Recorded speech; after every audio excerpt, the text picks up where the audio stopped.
तो आज का टॉपिक हम लोग का क्या है? कंपनी के कंपनी के खाते। सबसे पहले मुझे जानना है कंपनी कहते किसको? क्या है कंपनी कहते किसको? तभी जानेंगे कंपनी खाते क्या होगा। तो तुम भी लोग मुझे बताओ कि पहले कंपनी कहते किसको? इसलिए कि डिफरेंसेस की जो है एग्जाम जब तुम लोग दे रहे थे तभी बताया गया था और 2-3 मरतबा बाकी हुई थी उसकी। यस सर, ठीक है ना? बताएं। हाँ बताओ। किस अधिनियम द्वारा या किसी पूर्व अधिनियम द्वारा पंजीकृत यही बताया गया था कि कंपनी वह है जो इस अधिनियम में या किसी पूर्व अधिनियम में पंजीकृत होती है, उसी को कंपनी कहते हैं। यही बताया गया था। और इस अधिनियम का मुराद क्या हो गई? इस अधिनियम की मुराद क्या है? 2013। इसके पहले किसी अधिनियम में? कंपनी अधिनियम 1956। कंपनी अधिनियम 1956। ठीक है ना? इसके पहले 1932। 1932 में साझेदारी अधिनियम है। कंपनी अधिनियम सन 2013 चल रहा है। इसके पहले 56 था, उससे पहले 1813 था, उससे पहले 1913 था, 1883 था। क्या था? 1883। तो अलग अलग दौर में अलग अलग कंपनीज एक्ट था। कंपनीज एक्ट जानते हो किसे कहते हैं? विधान किसे कहते हैं? विधान का मतलब क्या होता है? मतलब कंपनी विधान यानी कंपनी एक्ट। एक्ट मतलब विधान। विधान किसे कहते हैं या एक्ट किसे कहते हैं या अधिनियम किसे कहते हैं? अधिनियम किसे कहते हैं? अधिनियम का मतलब होता है कानून। क्या है? ये सब कानून की किताब तुम लोग पढ़ रहे हो इस टाइम। ठीक है ना? तो कंपनी अधिनियम सन 2013 का मतलब क्या हो जाएगा? यानी ये सन 2013 में जो है कंपनी अधिनियम में कुछ संशोधन किया गया और कुछ नहीं। बड़े पैमाने पर जब संशोधन होता है तो पूरा कंपनी अधिनियम ही बदल जाता है। इससे पहले जो कंपनी अधिनियम था 1956 था। बहुत सारी चीज़ें उसमें हटा दी गई, पुरानी हो चुकी थी। 1956 का मतलब बहुत पुराना नया रूल डालना था। पुराने रूल को हटाया गया, नए रूल को उसमें डाल दिया गया। तब जा करके जो नया एक्ट बन गया उसको क्या कहते हैं? Companies act 2013। तो बहुत सारी पुरानी चीज़ें जानते हो क्या होता है? जैसे जैसे पुराना होता जाता है वैसे वैसे कानून जो होता है टफ होता जाता है। जैसे ऐसे लिखा रहता है, पहले लिखा था कि कंपनी में जो शेयर है अपने ही अंशों को खरीद सकती है, अपने अंशों को खरीद सकती है, जिसको बाईबैक ऑफ शेयर करते हैं। फिर बाद में आया कि नहीं खरीद सकती। फिर बाद में आया कि डिस्काउंट पर शेयर इशू नहीं किया जा सकता। पहले डिस्काउंट करते थे तो उसमें बहुत सारी चीज़ें बदल चुकी थी। युवा की इच्छा है कि बार बार आदमी उसको पढ़ेगा, फिर हो गया, फिर हो गया, तो कंफ्यूज हो जाता आदमी। इससे सब सफाई कर दो। जितनी चीज़ें पहले ख़त्म हो गई थी, नया जो रूल बना है उसी नया को डाल दो। और जो इस बार भी कुछ नया करना है तो नया कर लो, पुरानी चीज़ों को हटा दो। तो हमेशा 25-50 साल पर 100 साल पर कुछ न कुछ में होता रहता है। और बीच में होता है लेकिन मामूली सा होता है। तो इसके लिए पूरे अधिनियम नहीं बदलते हैं, बस थोड़ा जहाँ बदल जाता है वहाँ पर सेक्शन और सब सेक्शन डाल दिया जाता है। ऐसे डालते हैं। मान चलते हैं धारा 1 थी, अब लिखेंगे धारा 1 का क। फिर अगर कुछ और उसमें डालना होगा तो लिखेंगे धारा 1 का 1। ठीक ना? उसमें जैसे जैसे चीज़ जोड़ते रहेंगे, जब देखेंगे बहुत सारे जुड़ गया है, बहुत सारे बदलाव हो गए हैं, सूर्य को क्या कर देंगे? हटा करके फिर से नया जो फ्रेश होगा, फ्रेश काम कर लेंगे तो फिर नया अधिनियम हो जाएगा। हो सकता है कि 25-50 साल बाद फिर एक बार कंपनी सन 2013 चल रहा है, सन 2050 चले, कुछ भी हो सकता है। कभी भी बदला जाएगा तो उस सन का नाम डाल दिया जाता है। ठीक है ना? तो कंपनी अधिनियम में बताया गया कि कंपनी किसे कहते हैं? बताया कंपनी वह है जो इस अधिनियम में या इससे किसी पूर्व अधिनियम में पंजीकृत होती है, उसको कंपनी कहते हैं। तो इस एक्ट के तहत या इसे किसी पहले एक्ट के तहत अगर रजिस्टर्ड होगी तो उसको कंपनी कहा जाएगा। इसका आंसर सन 2013 चल रहा है। इसके पहले भी जो कंपनियाँ रजिस्ट्रेशन कराई रही होगी सन 2013 थ्रू नहीं होगी, 1956 के थ्रू रही होगी, तब भी वो कंपनी बोले जाएंगे। ठीक है ना? ये था कंपनी अधिनियम सन 2013 की धारा 220 के हिसाब से। इसमें बताया गया ये धारा 220 से बताया गया है। इसकी अलग से परिभाषा दी गई है। जैसे प्रोफेसर हैने, बहुत सारे हैं, LH हैने हैं, उनकी बाल है और बहुत सारी चीज़ें। लेकिन यहाँ पर तुम लोग अंदर डीप नहीं देगा। ये सब चीज़ें तुम डीप में जानते हो कहाँ पर मिलेंगी? बिजनेस स्टडी में मिलेंगी। कहाँ पर मिलेंगी? बिजनेस स्टडी का तुम लोगों के पास सब्जेक्ट होगा, उससे मिल जाएगा। पहले बिजनेस स्टडी को हम लोग बोलते थे बिजनेस ऑर्गेनाइजेशन, ठीक ना? उसमें सब चीज़ें रही थी। ठीक है ना? तो उसमें मिल जाएगा ज़्यादा। यहाँ पर बस थोड़ा सा बता दिया है क्या है। जैसे प्रोफेसर हैने ने क्या कहा? हैने ने कहा है कि कंपनी विधान द्वारा मतलब कानून द्वारा, ठीक है ना, विधान द्वारा निर्मित एक कृत्रिम व्यक्ति है, यह एक पृथक वैधानिक अस्तित्व रखती है, इसको अविच्छिन्न उत्तराधिकार प्राप्त है और उसकी एक सार मुद्रा होती है। मतलब बताया गया कि कानून द्वारा विधान द्वारा बनाया जाता है, यानी विधानसभा, ठीक है ना, जहाँ पर MP बैठते हैं वही लोग इसको पास करते हैं, ठीक है ना, उन विधान द्वारा पास किया जाता है। और इसको बताया गया कि एक कौन की ये इसका उत्तराधिकार जो है चलता रहेगा, यानी कि अगर कोई शेयर होल्डर मर भी जाए तब भी नहीं कंपनी बंद हो जाएगी, कंपनी चलती रहेगी।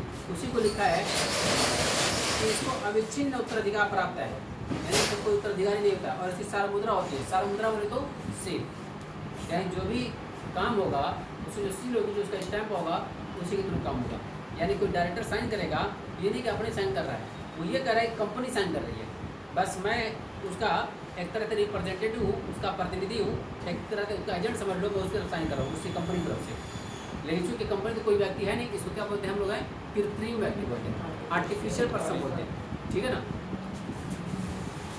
एक आदर्श परिभाषा दी गई है, आइडियल डेफिनेशन। इन्होंने कहा कि कंपनी विधान द्वारा निर्मित अपने सदस्यों से सर्वथा भिन्न अस्तित्व रखने वाली सार्वमुद्रा से युक्त शाश्वत या अविच्छिन्न उत्तराधिकार की क्षमता से परिपूर्ण प्रायः सीमित दायित्व की एक अमूर्त एवं अदृश्य कृत्रिम वैधानिक व्यक्ति है। क्लियर है ना, मतलब ये सारी चीज बता दिया कि इसका उत्तराधिकार अविच्छिन्न होता है, ये एक कृत्रिम व्यक्ति होती है, इसका अस्तित्व अपने सदस्यों से पृथक होता है, तो जाहिर सी बात है सदस्य अलग है, ये अलग है।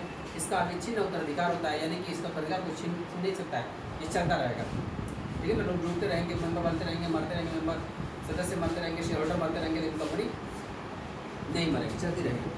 तो ये था हमारे पास उसकी डेफिनेशन। अब बात करते हैं इसकी कैरेक्टरिस्टिक्स की, इसकी विशेषताओं की। पूछेगा कंपनी की विशेषता क्या है, जो कंपनी की परिभाषा उसी को टुकड़े में बांटा गया। क्या क्या बांटा गया, कंपनी एक वैधानिक अस्तित्व रखती है, कंपनी का अविच्छिन्न उत्तराधिकार होता है, कंपनी की एक सील होती है, ठीक है ना। ये जो अलग अलग पॉइंट तोड़ के लिखोगे ना, वही क्या हो जाएगा, आपकी विशेषता बन जाएगी। विशेषता तो लिखा है यहाँ पर, देखो लिखा है विधान द्वारा निर्मित कृत्रिम व्यक्ति, इसका मतलब ये विधान द्वारा निर्मित कृत्रिम व्यक्ति है। इसका अस्तित्व क्या है, अस्थायी है, यानी कि मरने वाला नहीं है, चलता रहेगा इसमें। अलग स्वतंत्र अस्तित्व, यानी कि इसका अस्तित्व जो है अपने अंशधारियों से अलग होता है, अपने सदस्यों से अलग होता है। सीमित दायित्व होता है, इसका दायित्व क्या होता है, सीमित होता है। जानते हो कंपनी दायित्व क्या था, सीमित। इसका दायित्व क्या रहेगा, सीमित रहेगा। इसकी एक अलग सार मुद्रा होती है, कॉमन सील होती है। हस्तांतरण योग्य अंश होते हैं, इसके जो भी शेयर होते हैं दूसरे को बेचे जा सकते हैं, दूसरे को बेचे जा सकते हैं, ठीक है ना, शेयर खरीद करके। उसके अलावा लोकतंत्रीय प्रबंध होता है, इसका जो मैनेजमेंट होता है तानाशाही नहीं होता है, कि जो बैठ गया कुर्सी वही रहेगा, बदलते रहेंगे। यानी बोर्ड ऑफ डायरेक्टर जो होते हैं इन्हीं शेयर होल्डर में से बनेंगे, कभी ये बन गए, कभी अगर अच्छा मैनेजमेंट नहीं करते इनमें से ये बन सकते हैं, इनमें से ये बन सकते हैं। ये सभी शेयर होल्डर ही मालिक ही हैं, बस क्या है कि सबके पास कंट्रोलिंग पावर नहीं है। बोर्ड ऑफ डायरेक्टर जो रहेगा वही कंट्रोलिंग पावर करेगा, तो बोर्ड ऑफ डायरेक्टर इनमें से बनते हैं शेयर होल्डर में से, ठीक ना। तो इससे बताया गया कि एक तानाशाही नहीं है, एक लोकतंत्र है, जिसको बनना होगा उसके अंदर एलिजिबिलिटी होगी, उसके अंदर काबिलियत होगी, उसके अंदर सलाहियत होगी, उसको बनाया जा सकता है, ठीक है।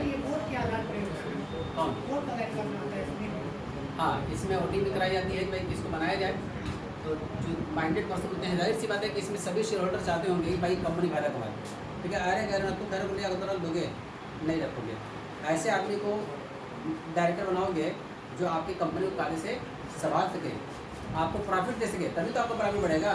तो यहाँ पर इसलिए नहीं कि हाँ चलो ठीक है दिया जलाने के लिए और थाली बजाने के लिए प्रधानमंत्री बना देंगे, ठीक है ना, क्योंकि वहाँ पर फायदा नुकसान दिखता नहीं है।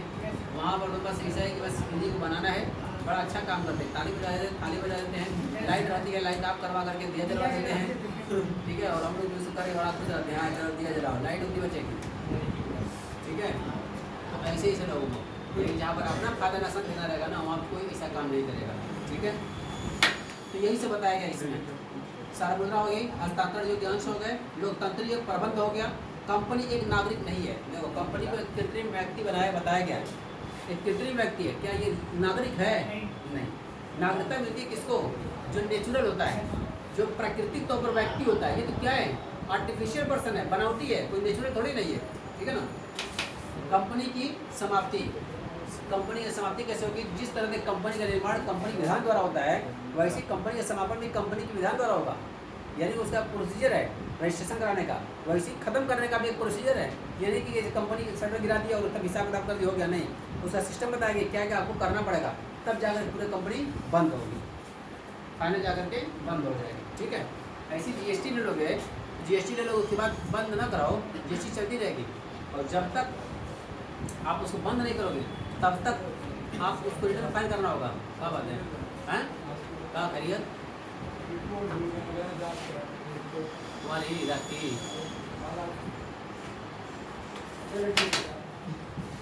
चलो, ये था कंपनी की विशेषताएं। फिर से एक नज़र में देखें।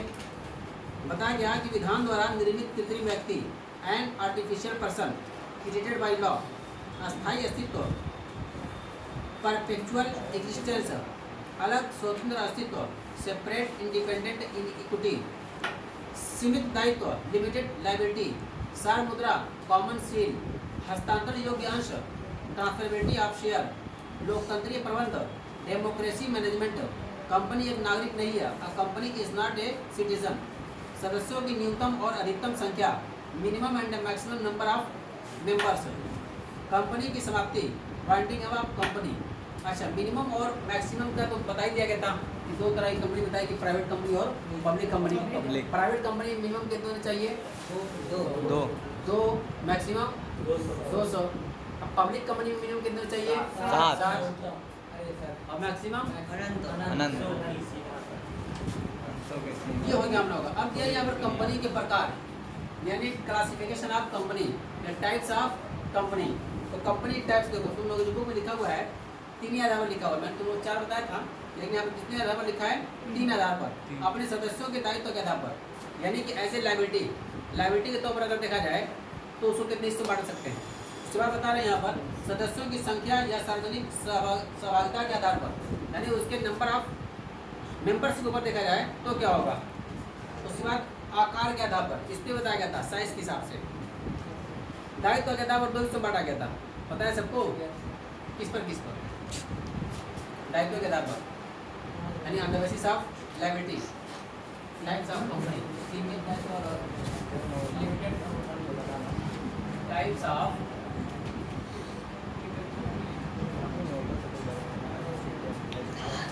हाँ जी, कौन कौन थे? सबसे पहले on the basis of liability. फिर उसके बाद ऑन द बेसिस ऑफ, फिर बताओगे नंबर ऑफ नंबर ऑफ बताओ देगा ना। नंबर ऑफ मेंबर, संख्या के आधार पर। ठीक है, उसके बाद ऑन द, नहीं बताओगे, basis of size.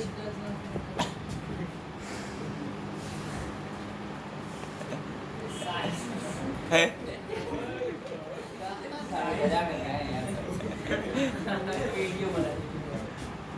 On the basis of liability, liability के हिसाब से 2 हिस्सों बटी हुई है। क्या?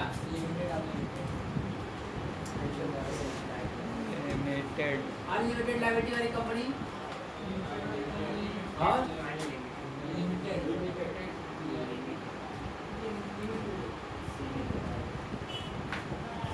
अनलिमिटेड लायबिलिटी वाली कंपनी और लिमिटेड कंपनी। और इसके हिसाब देखा है तो on the basis of number of member के हिसाब से प्राइवेट कंपनी और पब्लिक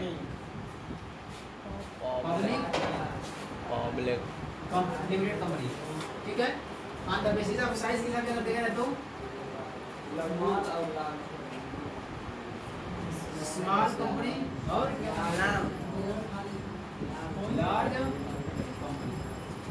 लार्ज कंपनी।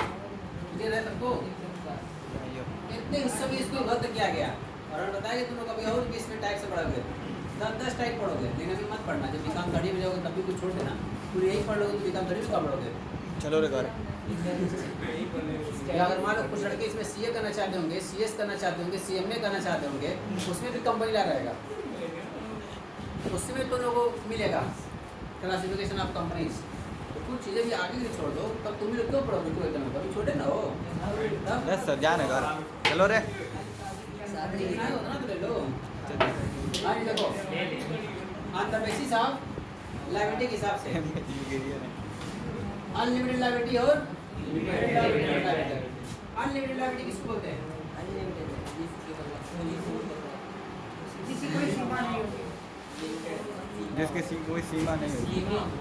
अनलिमिटेड। एक ही सीमा। सीमा बोलेगा सही। हाँ जी देखो, अनलिमिटेड लायबिलिटी कंपनी का मतलब क्या हो जाएगा? ऐसी कंपनी जिसका दायित्व तो असीमित होता है, जिसकी लायबिलिटी क्या होती है? असीमित होती है। जैसे पार्टनरशिप में कि अगर फर्म बंद हो जाए, अगर अभी भी आउटसाइड लायबिलिटीज का पेमेंट करना बाकी है, तो शेयर होल्डर अपने घर से लेके आएंगे देने के लिए। क्यों? क्योंकि लायबिलिटी क्या होती है? अनलिमिटेड होती है। ऐसी कंपनी भी है कि अगर ऐसी कंपनी जिसकी लायबिलिटी अनलिमिटेड होगी, यानी कंपनी समाप्त हो जाए, कंपनी वाइंडिंग अप पे चली जाए, कंपनी का डिसोल्यूशन हो जाए, कंपनी बंद हो जाए, सारी संपत्तियों को बेचा जाएगा। बेचने के बाद जो पैसा आएगा, सभी आउटसाइड लायबिलिटीज का पेमेंट किया जाएगा, भुगतान कर दिया जाएगा। और अभी भी आउटसाइड लायबिलिटी भुगतान करने में भी कुछ बाकी रह गया है, जितने भी नंबर ऑफ शेयर हैं उतने हिसाब से कुछ पैसा सबको मांग करके लिए जाया जाएगा, तब भुगतान किया जाएगा। अगर ऐसी कंपनी है जिसमें घर से पैसा लेके आना पड़ेगा सदस्यों को, तो उसको क्या कहेंगे हम लोग? अनलिमिटेड। ये सिर्फ किताबों के अंदर है, पूरी दुनिया के अंदर कोई भी ऐसी कंपनी नहीं है जो अनलिमिटेड लायबिलिटी वाली कंपनी, अनलिमिटेड लायबिलिटी वाली कंपनी पूरी दुनिया में सब कौन सी कंपनी है? सब लिमिटेड लायबिलिटी वाली कंपनी है। अगर कोई एक को होगी अनलिमिटेड लायबिलिटी वाली कंपनी, तो मेरे नॉलेज में डाल देना, ठीक है? सर्च करो, हो तो सर्च करो, उसमें मिल जाएगा, तो मुझको भी बता देना, मेरी जानकारी में इजाफा हो जाएगा। यस तो सर। अनलिमिटेड लायबिलिटी वो कंपनी का निर्माण ही इसलिए किया गया था, कंपनी का निर्माण ही इसलिए किया गया था कि उसमें लायबिलिटी अनलिमिटेड है, तो ऐसी कोई चीज़ बना ली जाए जहाँ पर हम लोगों को लायबिलिटी क्या रहे? लिमिटेड रहे, बस। इससे उस कंपनी से उस फॉर्म को हम लोग खत्म कर दिए। कारोबार करने के कितने फॉर्म हैं? एक तो सिंगल, यानी इसको हम लोग कहते हैं सोल प्रोप्राइटरशिप, यानी एकल व्यापार। दूसरा क्या बोलते हैं? पार्टनरशिप। और तीसरा क्या बोलते हैं? जॉइंट स्टॉक वाली कंपनी, यही जॉइंट स्टॉक वाली कंपनी।